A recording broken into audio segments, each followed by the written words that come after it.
하나님 말씀은 구약성경 이사야서 8장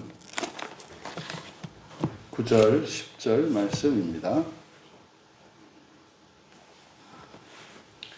우리 같이 한 목소리로 함께 9절과 10절 말씀을 읽겠습니다. 너희 민족들아 함성을 질러보아라. 그러나 끝내 패망하리라. 너희 먼 나라 백성들아 들을지니라. 너희 허리를 동이라. 그러나 끝내 패망하리라. 너희 허리에 띠를 띠라. 그러나 끝내 패망하리라. 너희는 함께 계획하라. 그러나 끝내 이루지 못하리라. 말을 해보아라. 끝내 시행되지 못하리라. 이는 하나님이 우리와 함께 계심이니라. 아멘. 임마누엘 백성의 안전이라는 제목으로 말씀의 은혜를 나누고자 합니다. 바로 앞에서 우리가 살펴보았던 5절과 8절의 내용과 연장선상에 있으면서 또 이제 그것과 다른 내용이기도 합니다. 앞에 5절에서 8절은 임마누엘의 백성이라 할지라도 여호와의 보호를 거절할 때 패망하게 될 것에 대해서 말씀했습니다. 하지만 다만 철저하게 파괴될 것이지만 완전히는 아니다라고 하신 말씀에 이어집니다. 이제 9절에서는 우리말 성경은 이제 많이 의역을 해 놓았습니다. 그래서 직역을 할 필요가 있습니다. 9절에 너희 민족들아 함성을 질러 보아라. 여기서 함성을 지르다 이제 전부 명령문들이거든요. 그래서 명령문들인데 함성을 질러 보아라. 그래서 함성을 지르다 라고 번역한 이 단어는 너무 이제 원문에 쓰인 단어의 의미를 잘 드러내지 못합니다. 왜냐하면 이렇게 함성을 질러보아라 라고 번역한 히브리어는 라아라고 하는 것은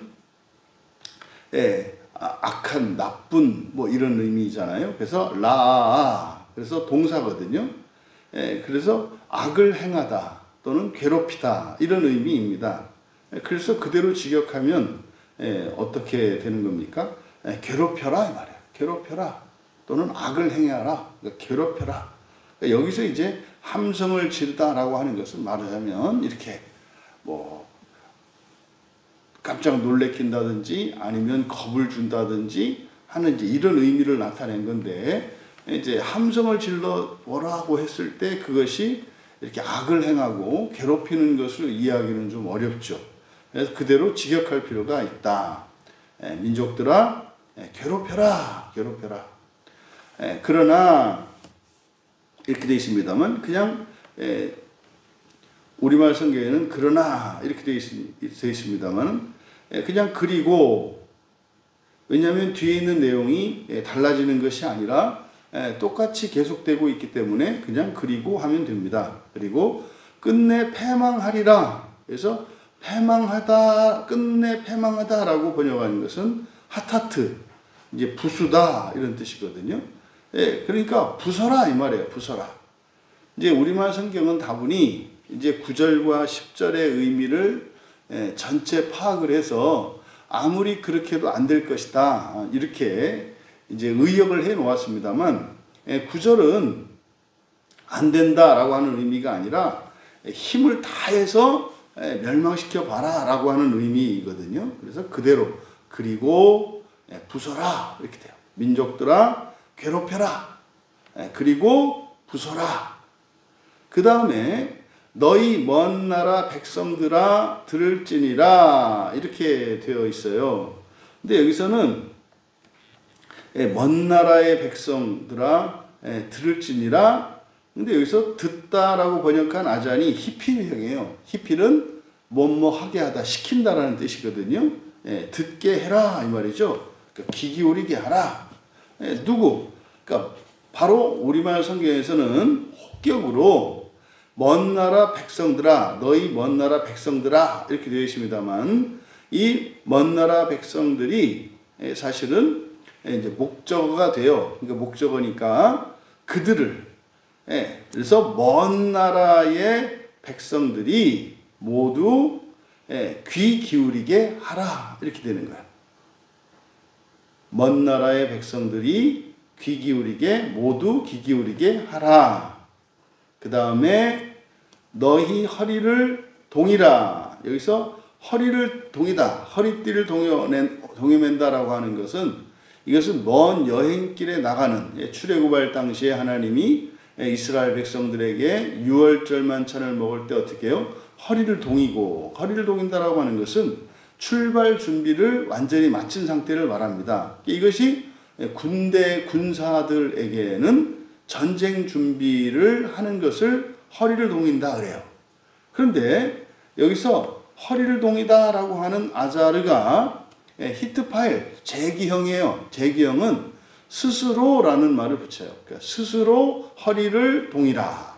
그러니까 스스로 허리띠를 졸라매라. 그 다음에 다시 그리고 끝내 패망하리라. 여기 이제 맨 앞에 구절의 앞에서 사용됐던 끝내 패망하리라 같은 하타트입니다. 그래서 그대로 또 부서라 이렇게 되는 거죠. 스스로 허리띠를 졸라매고 부서라. 이게 이제 2번 반복됩니다. 스스로 허리띠를 졸라매고 부서라. 2번 반복돼요. 그러면 9절에서 지금 이야기하는 것은 이 세상에 있는 모든 민족들을 향해서 선포하는 거예요. 그러니까 유다 백성들을 다시 말해 임마누엘의 백성, 언약의 백성이죠. 그 언약의 백성들을 어떻게 봐라?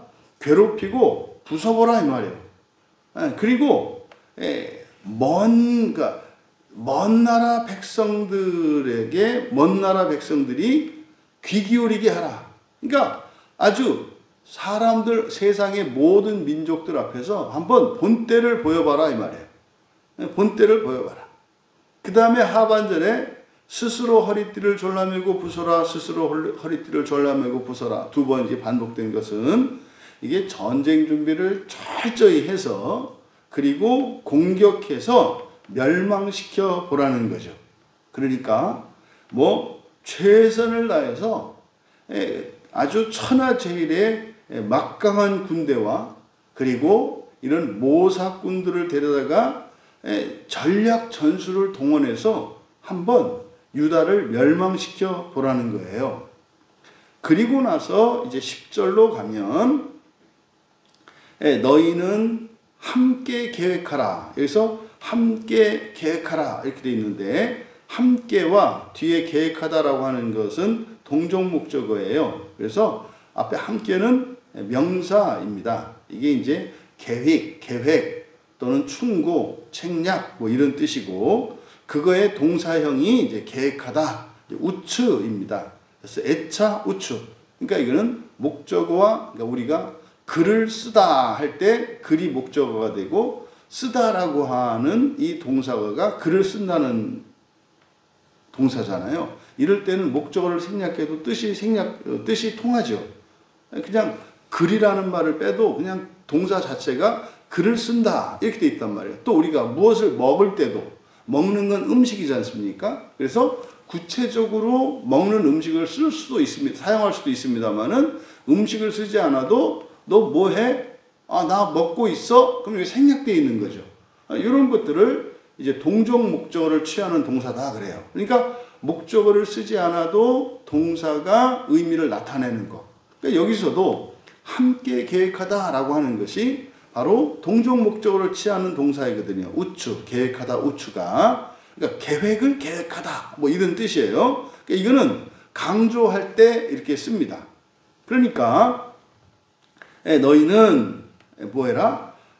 계획을 계획하라. 그러니까 계책을 상의하라. 뭐 이렇게 되겠죠. 그러나 여기는 이제 그러나가 돼요. 그러나 끝내 이루지 못할 것이다. 여기서 이루지 못하다 이렇게 번역되어 있습니다만 파라르 그래서 깨트리다 인데 수동태 강조형이에요. 그러니까 깨어지게 될 것이다. 그러니까 계책을 그러니까 계획을 계획해라. 그러나 깨어질 것이다. 그 계획이 이루어지지 않을 거라는 거죠. 그 다음에 또 마찬가지로 여기도 말을 해보아라. 이제 우리말 성경어는 이렇게 되어 있습니다만 여기도 말하다라고 하는 동사와 말이라고 하는 동적 목적어. 그러니까 지금 의도적인 거예요. 앞에서 계획을 계획하라. 말을 말해보아라. 이게 지금 굉장히 강조하기 위해서 이렇게 표현을 쓰고 있는 겁니다. 말을 말해라. 그러나 시행되다, 쿰입니다. 쿰. 일어나다, 건설되다, 서다 이런 뜻이에요. 그러나 실현되지 않을 것이다. 이는 왜냐하면이죠. 왜냐하면 하나님이 우리와 함께 계심이니라. 이제 여기는 지금 임마누엘을 뜻풀이를 해놓은 거예요. 그래서 임마누엘, 하나님이 우리와 함께 계시다. 임마누엘입니다. 그러니까 여기는 그대로 문장으로 만들어서 하나님이 우리와 함께 하시기 때문이다. 그러니까 10절에 있는 내용에서 먼저 계획을 계획하라. 그러나 깨어질 것이다. 이게 뭡니까? 아주 서로 머리를 맞대고 아무리 뛰어난 정말 기가 막힌 계획을 세운다 할지라도 어떤 전략을 짤지라도 그게 된다? 안 된다. 안 된다는 것을 이야기합니다. 또 말을 말해라. 그러나 실현되지 않을 거다. 그러니까 어떤 말을 해도 그것은 실현되지 않을 거다. 실제로 아수르가 이스라엘을 멸망시키려고 정말 남유다 전체를 북이스라엘은 멸망시키죠. 그런데 남유다도 멸망시키려고 했습니다만 멸망시키지는 못해요. 그래서 완전히 나라를 다 먹어버리고 거의 다 먹어버렸죠. 그리고 예루살렘 성만 남았어요. 근데 예루살렘 성을 포위해가지고 뭐 한 주먹거리도 안 되지 않습니까? 그런데 뜻을 이루지 못하죠. 히스기야 왕 때 하나님이 살려주시죠. 바로 역사적으로는 이 아수르가 바로 남유다를 멸망시킬 수 없다는 것을 말씀하신 내용입니다. 그리고 이제 문장에 마침표가 있어요. 이제 우리말 성경은 제 성경책에서도 이제 문단 나누기 할 때 쭉 내려갑니다만 여기 10절의 끝에 마침표가 있어요. 여기가 이제 맞춰지는 겁니다. 그래서 11절부터 또 다른 문단이 바뀌는 거예요. 그래서 9절과 10절을 나누어서 설교를 한 겁니다. 9절과 10절은 하나님의 백성은 임마누엘의 백성이다. 그리스도인은 임마누엘이에요. 하나님이 함께 하셔요. 이게 무슨 말인지 아시죠? 우리가 임마누엘이라고 할 때 이 엘은 누굽니까? 성령님이시죠. 그러니까 하나님이 우리와 영으로 함께 하세요. 거룩한 영으로. 그래서 바로 아기 예수의 이름을 임마누엘이라 하잖아요. 왜 그래요? 성령으로 잉태된 분이시니까. 예수님은 마리아의 뱃속에 잉태될 때부터 남자의 씨로 잉태되신 분이 아니라 성령으로 잉태되신 분이에요. 그래서 동정녀 탄생을 나타내는 말이 임마누엘이거든요. 예수 그리스도께는. 근데 우리는 성령으로 잉태된 사람들은 아니죠. 우리는 아버지의 씨로 어머니의 뱃속에 잉태된 사람이에요. 이게 사람이죠. 그런데 우리가 예수 그리스도로 말미암아 성령을 보내어 주셔서 그 성령이 우리 안에 들어오시죠. 그러니까 사람의 씨로 태어난 우리에게 성령이 임함으로써 우리가 임마누엘이 되죠. 성령이 늘 함께 하시죠. 그래서 그리스도인이 바로 임마누엘의 백성입니다. 그러니까 구약에서는 바로 임마누엘의 백성, 이스라엘이라고 하죠. 이스라엘. 그래서 하나님의 백성은 임마누엘의 백성으로서 안전과 행복과 번영이 전적으로 하나님의 주권 아래에 있다는 거예요. 여기서 그러면은 오해가 될 수도 있는, 이해도 그런 거구나. 하나님 주권 아래에 있구나. 우리가 걱정할 필요 없구나. 이렇게 이제 우리가 이해할 수도 있습니다만 여기서 또 하나 오히려 또 오해가 될 수 있는 부분도 있죠. 이게 이제 많은 그리스도인들이 이제 시험에 드는 경우들이에요. 저 같은 경우도 제 인생에 닥쳤던 큰 환난 때문에 그러면은 우리 아버님이 교통사고로 돌아가시고 우리 어머님이 중풍으로 쓰러지셔가지고 뭐 그냥 식물인간처럼 사셨던 이것이 하나님이 하셨단 말인가? 이렇게 되는 거예요. 왜요? 바로 임마누엘의 백성들의 모든 행복과 번영에 대한 주권이 하나님께 있다고 했으니까요. 근데 여러분, 여기서 불행에 대한 주권이 하나님께 있다고 안 했죠? 무엇의 주권이 있어요? 행복의 주권이. 생명과 행복과 번영의 주권이 하나님께 있다고 그랬지, 불행의 주권, 물론 불행의 주권도 하나님께 있죠. 살게도 하시고 죽게도 하시는 분이 하나님이신 거 맞죠? 근데 구체적으로 우리의 삶에 환난을 일으키고 불행을 이렇게 조장을 하게 되는 주권을, 권세를 가진 존재가 있어요. 그게 누구예요? 마귀죠. 마귀. 그러니까 하나님이 우리의 인생 가운데 어떤 불행한 일이 있을 때 직접적으로 그 일을 일으킨 건 누구예요? 마귀예요. 물론 그 마귀도 하나님의 허용하에서 일어나요. 그러면 그 허용하에 일어났다고 하는 것은 반드시 죄 때문에 그러는가?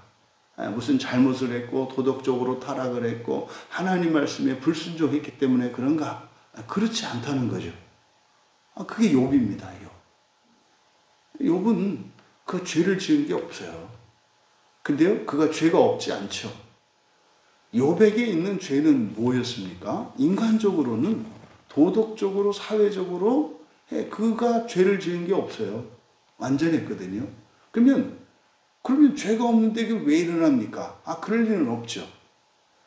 죽음이라고 하는 것은, 고통과 고난이라고 하는 것은 죄의 결과입니다. 그러면 우리가 생각하는 죄와 성경에서 말하는 죄는 달라요. 그러니까 우리가 일반적으로 말하는 어떤 잘못을 의미하는 죄가 없는 욥에게 어마무시한 불행한 환난이 있었잖아요. 그럼 욥에게 있는 죄는 무엇이었습니까? 부활을 믿지 않는 죄였어요. 그러니까 우리 교인들은 부활을 믿지 않는 죄 그랬을 때 그게 왜 죄입니까? 이렇게 반문하는 사람은 없을 거예요. 우리 교인들은. 왜? 죄의 개념이라고 하는 것은 나쁘다라고 하는 것을 나쁘고 잘못하고 악하고 이런 의미가 아니라 완전하지 못한, 의롭지 못한 결핍이 있는 걸 말하니까. 그러니까 욥은 가장 잘 사는 것이 당시에 시험이 있기 전에 자신의 삶이라고 생각을 했어요. 그게 죄죠. 무슨 말인지 아시겠죠? 더 좋은 삶, 더 영광스러운 삶이 있단 말이에요. 그게 뭡니까? 부활이잖아요. 그러니까 부활을 믿지 않기 때문에 하나님은 모든 사람을 부활시키기 위해서 창조했는데 욥은 자신의 온전함으로 부활을 거부하고 있어요. 근데 욥의 경우는 전혀 의도적인 게 아니죠. 그런 게 있는지를 모르는 거니까. 사람이 부활하기 위해서 태어났다는 거를 어떻게 알아요? 성경을 통해서만 알죠. 그러니까 욥은 언약의 백성이 아니었기 때문에 그걸 모른다고요. 그걸 죄라고 한다 이 말이에요. 그래서 우리들이 생각했을 때 일상생활에서 어떤 흠이 없고 이런 사람이라 할지라도 일단 이런 불행한 일들은 일어날 수 있다. 근데 그 원인은 사실은 뭐다?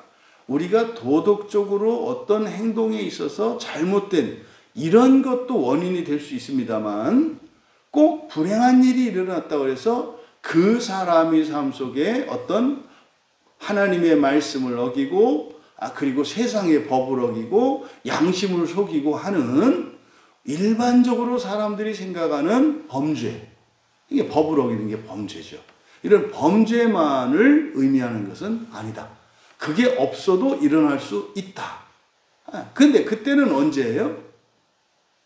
오히려 욥과 같이 은혜가 충만했을 때. 다시 말해 은혜가 채워져서 그 사람의 한계에 다다랐을 때 시험으로 옵니다. 그러니까 우리가 인생의 한계라고 하는 것은 상한선과 하한선이 있다고 그랬잖아요. 우리가 일상을 깨어뜨리고 이렇게 범죄를 하면서 살아요. 그럴 때는 하한선이죠. 그때는 분명히 내 삶 속에 일어나는 그 고난과 환난의 원인이 범죄인 거 맞아요. 그럼 자기가 알면 회개하고 돌이키면 될 일이에요. 그런데 잘못한 게 없어요. 평소와 같이 일상을 지키고 살았고, 양심을 지키면서 살았고, 하나님의 말씀의 은혜를 받으면서 살았어요. 그런데 환난이 일어났어요. 이건 무슨 시험이에요? 이거는 상한선의 시험이죠. 이 상한선의 시험은 뭐예요? 한계를 뛰어넘기 위한 시험입니다. 이거는 마치 이렇게 뭐 승급 시험이나 뭐 이렇게 어떤 입학 시험 뭐 이런 것으로 이해하시면 됩니다. 그러니까 이거는 사실은요. 이 상한선에서 오는 환난은 원인이 뭐예요? 잘 산 게 원인이 됩니다. 잘 산 게. 은혜가 차도 반드시 시험이 옵니다. 왜요? 은혜가 차면 그 한계를 뛰어넘거든요. 이게 본성이 변하는 지점이거든요. 그러니까 본성이 변할 때는 반드시 시험이 옵니다. 그래서 정말로 한계를 넘고 운명을 바꾸어 주어도 되는지 안 되는지 마지막 시험을 점검하는 게 누구예요? 사탄이다 이 말이에요. 사탄이다 이 말이에요. 그래서 한계를 뛰어넘게 하고 한계 아래로 무너지게 하는 게 사탄의 역할이라고. 그런데 지금 여기서 임마누엘 백성들은 절대적인 하나님 주권에 있다라고 하는 이 의미는 뭡니까? 이전보다 더 나빠질 수는 없어요. 한번 뛰어넘은 한계는 그 아래로 내려가는 법은 없다고요. 하나님이 지켜주신다고요. 그리고 바로 넘게 하는 이 시험, 이 마지막 관나, 이거 넘게 해주시는 것도 하나님의 은혜죠. 그런데 마지막 그 시험을 주관하는 것이 마귀다. 그래서 우리의 인생 가운데 이런저런 어려운 일이 생긴다고 해서 그것을 무조건 부정적으로 봐서는 안 되는 거예요. 그럼 이게 부정적인 거냐? 오히려 이게 행복한 거냐? 그러니까 여러분, 내 삶 속에 어떤 환난이 일어났을 때 그것이 평안할 때보다 더 좋은 것일 수 있죠. 그게 상한선의 시험이라면 편안할 때보다 더 좋은 게 그 환난이에요. 그걸 지나야 운명이 바뀐다 이 말이에요. 근데 대부분 여기서 미끄러지죠. 우리의 행복과 불행, 성공과 실패는 현재의 삶의 편안함과 안정과 불안정을 기준으로 우리가 생각을 한다고요. 그러니까 이게 속는 거예요. 그래서 부활을 향해서 살아가는 사람은 이 고난과 환난이라고 하는 것은 이 상한선에서 만날 때 영광스러운 것이고 그거는 즐겁고 행복한 것보다 더 즐겁고 행복한 것이 돼요. 그때 부활의 믿음과 소망이 있는 사람이라야 이 시험을 기쁨으로 영광스럽게 감당하고 넘어갈 수가 있죠. 그런데요, 부활의 소망이 없으면 이거는 잘못된 겁니다. 그래서 은혜 생활을 잘하던 사람들이 여기서 오히려 은혜 생활을 중단해요. 왜? 하나님이 배신한 것처럼 느끼거든요. 해도 소용이 없는 것처럼 느끼거든요. 왜 열심히 그리고 최선을 다해서 했는데 왜 안 바뀌어? 이게 이제 마귀가 하는 시험이에요. 이게 마귀의 이간책이죠. 여기서 우리가 바로 임마누엘의 백성에게 멸망이 있을 수 있다. 그런데 그 멸망은 지독할 정도로 완전한 멸망과 같은 그런 아주 철저한 파괴가 있을 수 있다. 하지만 목까지 미치지 절대로 완전히 삼키지는 못한다라고 했던 앞에 있는 내용의 연장선상에서 우리가 하나님을 의지한다면 사실은 그 어떤 환난과 고난 속에서도 반드시 하나님이 우리를 뭐 하신다? 구원하신다는 말씀이죠. 여러분, 우리가 불신앙과 불순종으로 이런 환난과 시련을 겪을 수도 있어요. 그런데 그뿐만 아니라 우리가 순종하며 순결한 믿음과 충만한 은혜로 말미암아서도 이런 시련과 환난이 온다는 것을 기억하셔야 돼요. 그런데 한선이라 할지라도 그 밑으로 떨어지는 법은 없다. 절대적으로 안전하다. 그리고 상한선의 시련일 때는 반드시 지나간다. 이걸 뭐라고 합니까? 터널이라고 하죠. 이렇게 땅속으로 구덩이로 떨어지는 환난이 아니라 이것은 지나가는 환난이고 시험이고 끝이 있는 시험이다 이 말이에요. 그리고 밑으로 떨어지는 환난과 고난이라 할지라도 이것은요, 우리가 회개하고 돌이키면 반드시 이것은 끝이 납니다. 세 번째로, 그래서 우리 그리스도인의 인생과 그리고 신앙과 구원은 삼위일체 하나님의 절대적인 주권과 그 헤세드의 은혜와 계획 아래에 있다는 것을 기억하셔야 합니다. 정말 많은 그리스도인이 인생에 일어나는 이러저러한 어려움과 환난들, 이 고난에 대한 문제만 오늘 설교한 내용이 다라고 할 수 있죠.